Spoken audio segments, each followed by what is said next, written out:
그 무렵 예수님께서는 회당에서 나오시어 야고보와 요한과 함께 곧바로 시몬과 안드레의 집으로 가셨다.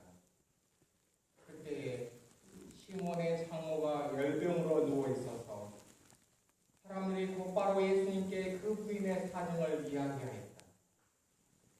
예수님께서 그 부인에게 다가가시어 손을 잡아 일으키시니 열이 가셨다. 그러자 부인은 그들의 시중을 들었다. 저녁이 되고 해가 지자 사람들이 병든 이들과 마귀 들린 이들을 모두 예수님께 데려왔다. 온 고을 사람들이 문 앞에 모여들었다. 예수님께서는 갖가지 질병을 앓는 많은 사람을 고쳐주시고 많은 마귀를 쫓아내셨다. 그러면서 마귀들이 말하는 것을 허락하지 않으셨다. 그들이 당신을 알고 있었기 때문이다. 다음날 새벽 아주 캄캄할 때 예수님께서는 일어나 옛땅 곳으로 나가시어 그곳에서 기도하셨다. 시몬과 그 일행이 예수님을 찾아 나섰다가 그분을 만나자 모두 스승님을 찾고 있습니다 하고 말하였다. 예수님께서 그들에게 말씀하셨다. 다른 이웃 고을들을 찾아가자. 그곳에도 네가 복음을 선포해야 한다. 사실 나는 그 일을 세우고 떠나온 것이다. 그러고 나서 예수님께서는 온 갈릴레아를 다니시며 회당에서 복음을 선포하시고 마귀들을 쫓아내셨다.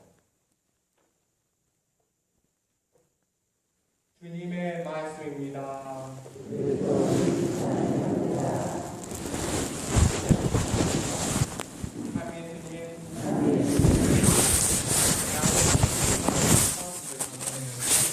할아버지 백수를 누리세요 했더니 사는 것이 귀찮아, 먹는 것도 귀찮고 싸는 것도 귀찮아 하시면서 웃으셨습니다.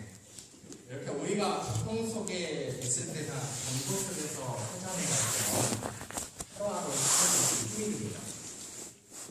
오늘 일독서의 욥은 착한 사람이었습니다. 그때는 재난을 통해서 자식도 집도 잃고 비참하게 병든 상태에서 허무한 인생을 누리고 있었습니다. 성경의 정황을 보면 그는 한센병을 앓고 있었던 것 같습니다. 한센병은 그 나병이죠. 문둥병입니다. 그는 말합니다. 인생은 땅 위에서 고역이요 그 나날은 날품팔이의 나날과 같지 않은가. 이 말은 인생살이가 고해의 연속이고 삶이란 뼈 빠지게 벗어나며 풍성을 벗고 사는 것이 아닌가 라고 한심하고 있는 것입니다. 나는 누우면 언제나 일어나려나 생각하지만 저녁은 깊어가고 새벽까지 뒤척거리만 한다네. 고통스러운 밤에 관해서 이야기하는데요. 우리 교우 여러분들도 고통스러운 밤, 아픈 밤, 힘든 밤 보내신 적 있으시죠? 없으시면 좋고요. 아마도 이렇게 살다 보면 우리 인생 안에서 그런 일들이 있을 겁니다. 우리도 여처럼 몸이 아프고 마음이 아프고 삶이 고통스러워 죽고 싶어도 죽는 것이 두렵고 불면증 같은 인생이라 여긴 적이 있기도 합니다. 그래서 저는 오늘 욥이 질문했던 그 상난이들의 고통의 치유자라고 오신 예수님에 대해서 말씀드리겠습니다. 강영호 루시아시라고 여자 평신도인데요. 신학 박사이신 분이 있어요. 흔하지 않잖아요. 신학 박사이신 분인데 그녀가 신학에 된 사건이 있습니다. 어린 시절 자신의 동네에 팔이 한쪽 없는 아주머니가 구멍가게를 하고 있었습니다. 초라한 구멍가게이지만 동네 꼬마들이 몰려왔던 곳입니다. 아이들은 아주머니를 외팔이라고 불렀습니다. 그녀는 말이 없었고 하루도 쉬지 않고 가게 문을 열었습니다. 그러다 어느 날 그 아주머니에게 아들이 태어납니다. 그 아이의 아버지가 누군지 동네 사람은 아무도 몰랐습니다. 나이가 크면서 아주머니 얼굴에는 이제 간혹 웃음이 보이기 시작했습니다. 그리고 그 무렵 성당을 다니기 시작했습니다. 아주머니는 가게를 번창시켰고 집을 마련하여 행복해 보였습니다. 그러던 어느 날 아들이 어머니를 돕기 위해 자전거를 타고 담배를 가지러 가다가 달려오던 트럭에 부딪혀 사고를 당하고 맙니다. 아주머니는 실성한 사람처럼 울부짖었고 그 고통과 슬픔을 달랠 수 있는 사람은 아무도 없었습니다. 내 아들을 잃은 어머니의 그 마음을 누가 치유할 수 있을까요? 그 이후 아주머니는 성당 가는 발길도 끊었고 어디론가 사라졌습니다. 그래서 이를 지켜본 그 루시아 자매님은 물었습니다. 왜 하느님께서는 그 아주머니가 누릴 수 있는 최소한의 행복마저도 빼앗아갔습니까? 하느님이 참으로 좋으신 분이고 사랑이시다면 왜 그 아주머니의 귀한 아들을 앗아갔습니까? 그리고 신앙에 대한 회의를 느끼며 물었습니다. 그리스도계란 전능하신 하느님 앞에서 인간의 무력함을 고백하는 종교란 말입니다. 하느님은 전능하시니까 인간은 오직 그분의 자비하심에만 의지하며 살아야 됩니다. 때로 불행이나 고통이 주어지더라도 그것은 자신의 죄 때문이니까 내 탓이오 하고 달게 받아야 합니다. 항상 기뻐하라는 말씀은 무슨 뜻인가? 그녀는 이러한 회개에 찬 질문을 하고 싶어서 신학 본부에 투신하게 됩니다. 우리들도 살면서 선한 사람의 고통을 보게 됩니다. 정말 마음이 아프고 고통스럽습니다. 이번에도 우리 교구에서는 성순 때 십자가 길을 서로로 희생자들, 가족들을 위해서 십자가 길을 바치고 영상도 보고 하는 것들을 서로 일주일을 준비하게 되는데 우리는 이러한 고통 앞에서 그러한 고통을 겪는 사람들에게 격려하면서 그냥 굳은 신앙으로 모든 어려움을 이겨내십시오 이렇게 쉽게 말할 수가 있을까요? 극심한 고통이 지속되고 있을 때 그리고 치유될 수 없을 때 무조건 하느님을 믿으라고 말하는 것은 쉽지 않습니다. 그리고 별로 도움도 되지 않습니다. 정말 몸이 아프고 힘든데 기도도 안 돼요. 외파리 아주머니 생각에는 아들을 앗아간 그런 하느님을 믿을 수 없었는지 모릅니다. 자신의 불행을 감당하기는 너무 힘겨웠습니다. 이런 고통 앞에서 무조건 하느님을 믿으라고 하면 인간은 두 가지 선택을 할 수밖에 없습니다. 어디 붙잡을 데가 없으니까 무조건 하느님께 매달리든지 아니면 차라리 하느님을 버리든지 둘 중 하나를 택해야 합니다. 그래서 우리는 하느님께 이런 고통을 보면 하소연합니다. 이렇게 고통 속에서 허덕이며 괴롭게 사는 사람들에게 하느님 당신은 도대체 무슨 구원을 주신다는 겁니까? 좀 시원하게 대답 좀 해보십시오. 도대체 당신은 어디에 계십니까? 이 의문에 대답하러 오신 분이 누구입니까? 예수 그리스도라는 분입니다. 그런데 예수 그리스도도 하느님을 향해서 똑같은 질문을 가지고 절규하셨지 않습니까? 엘리 엘리 레마 사바니 하느님 어찌하여 저를 버리시나이까? 어찌하여 저를 버리십니까? 이렇게 예수 그리스도는 억울하게 잡혀서 참혹한 십자가의 고통 그 한복판에서 몸부림치면서 외쳤던 피맺힌 절규의 외침, 질문이었던 것입니다. 성경을 통해서 드러난 예수님은 참으로 의인이었습니다. 불행한 사람들이 연민을 느끼고 그들의 고통을 덜어주기 위해서 애쓰던 그분마저 절규하고 있습니다. 저는 그 에파리 아주머니의 그 예약을 분명히 예수님께서 영원히 되돌려 주었을 거라고 믿습니다. 왜냐하면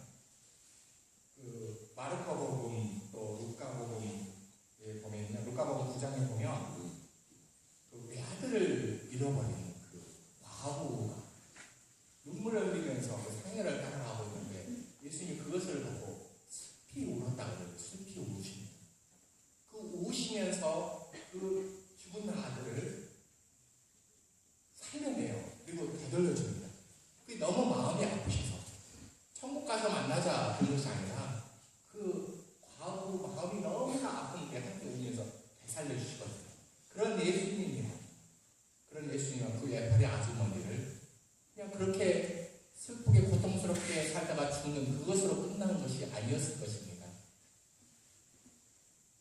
그런 예수님께서 이 십자가 위에서 하느님은 대체 어디에 계시냐고 너무나 고통스럽고 힘드니까 인간을 보고 그렇게 절규하고 외쳤는데 하늘이 옥자에서 가만 보고 계셨다는 말인가? 마르코복음 15장 34절에서 십자가를 보면서 사람들은 물었습니다. 아버지가 왜 아들을 버리는가?